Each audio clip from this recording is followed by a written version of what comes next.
Hello, welcome to my holistic recovery. My name's Ned in my professional attire today, coming to you from the YouTube clip a wee bit about the 28-day program. Currently here in Aotearoa individual, tailor-made. I'm a professional qualified practitioner, drug and alcohol, social worker, founder of a successful Rehab, and founder of Movement of Recovery, celebrating positive lifestyle choice. I always have to say that because it makes me sound like I know what I'm talking about. I know a wee bit. And I'm also an addict in recovery who was lucky enough to have found freedom from active addiction. So today I'm coming to you with aspects of the 28-day program.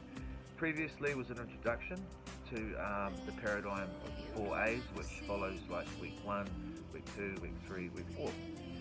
Week 1, using a range of modalities, we talked about the neurobiology as the last education.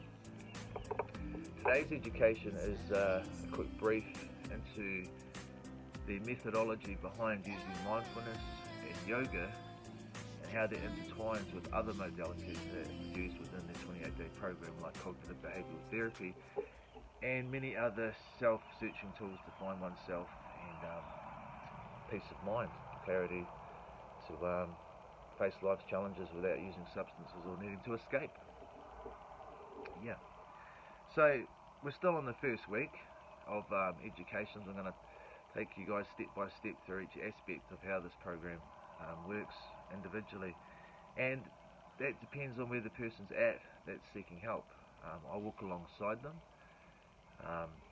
The first week, first A is the awareness. The second week is the acknowledgement, and the third week is finding the acceptance from the head to the heart, and the next last week is finding the appropriate action with that awareness and acceptance of sometimes some traumatic things, but not giving away our power any longer, or knowing that we're worth more than what we were giving it away to, and not needing to use a substance to escape, find a life that's fulfilling is the journey.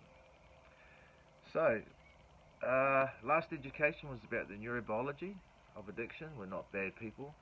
Understanding that losing the power of choice is research has proven that is the case. It's not a case of if you love me you'd stop. It sounds very nice in an ideal world, but it's too simplistic and not in reality. As many people who are addicts know, generally they're not bad people. It's that cycle of addiction, the brain getting overridden by a substance and not understanding it. So the first week is about that awareness. Now, part of the process, why I'm in my good whites here and I'm sitting here in my yoga pants and I've done exercise this morning, is to explain what's that about. Often people I work with are detoxing from substances, and a lot of people don't know just the very simple thing about the detox process. A lot of people, there's judgments on what it is to be an alcoholic or a drug addict, and I don't think many people understand the detox process is generally the only people that will die from a detox process are those that are coming off alcohol or prescription drugs from your doctor. Generally, methamphetamine, they'll go through crash cycles, and understanding those crash cycles and working with people where they're at. Opiates are different again, different kind of cramp stuff. The mental aspect of it is different depending on what substance people are taking too. But understanding that and working with people is my role, walking alongside them and giving them that prop until they can stand themselves. And yoga's been a really entertaining journey for me, myself personally, and for clients that I've seen over the years, because yoga challenges a mental Western ideal that we seem to hold, many of us, that life is about the challenge and we should be the best at it, whereas yoga's kind of the opposite. Originally yoga's the setting up for meditation, and meditation is about quietening the chatter in the mind, and it's about finding a peace within oneself and just being in the moment and letting yourself feel the moment and not attach to things outside of yourself, you know. And to do that in the Western world that we run around in, generally, it's not a practice we generally do. We're always doing. We're not being human beings, you know. So getting people in touch with how to do that is very much physical, mental, emotional workout. And yoga and mindfulness are the best tools to actually put that into a physical motion, I found anyway, to help people find that that quietening of the mind. And it's also like working out in the gym. It's a new muscle for the brain to understand, to be the observer to the action. So an example to that would be, first of all, the breath is often the anchor through meditation and yoga. Most yoga that I've seen around, I don't mind saying, my bias is often it's like walking through the door of McDonald's looking for a spiritual Tupperware party at Instagram. But that's my little bias on that, because it's not, you know, there are some really good authentic yoga out there, and some, you know, it's a great journey. And finding that through the process of the breath being the anchor, which is the same as in meditation, obviously, because yoga is the setup for it, but letting the breath lead the simple sun salutation, yogi, whatever practice people do, the different styles. But myself, I take people through just simple sun salutation in the morning and other stretching exercises, and letting the breath be the anchor. So just moving the mind away from the detox process and things like that, and it's very gentle depending on where the individual's at, and then learning to be the observer to our body, the awareness of our body, and then our emotions in the process. So it's very much a process of going through something and not fighting it, and not worrying about how far you need to stretch, how far you need to go. It's being gentle and learning the art of self-love through yoga and mindfulness and awareness.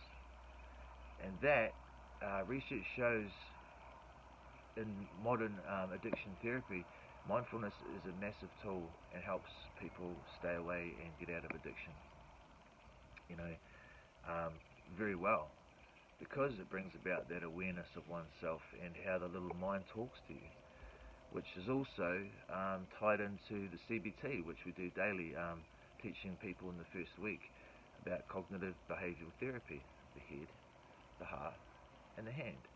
Now, CBT, being the head, the heart, and the hand, is the same for yoga practice, because yoga is all about the head, the heart, and the hand, being the action.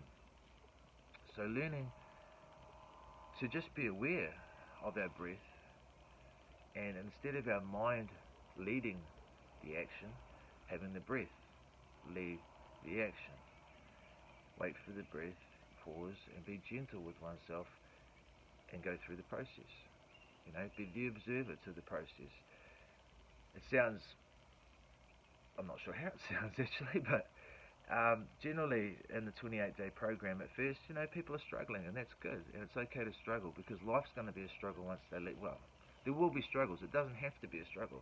It's about learning to enjoy life and learning to enjoy the process of something new.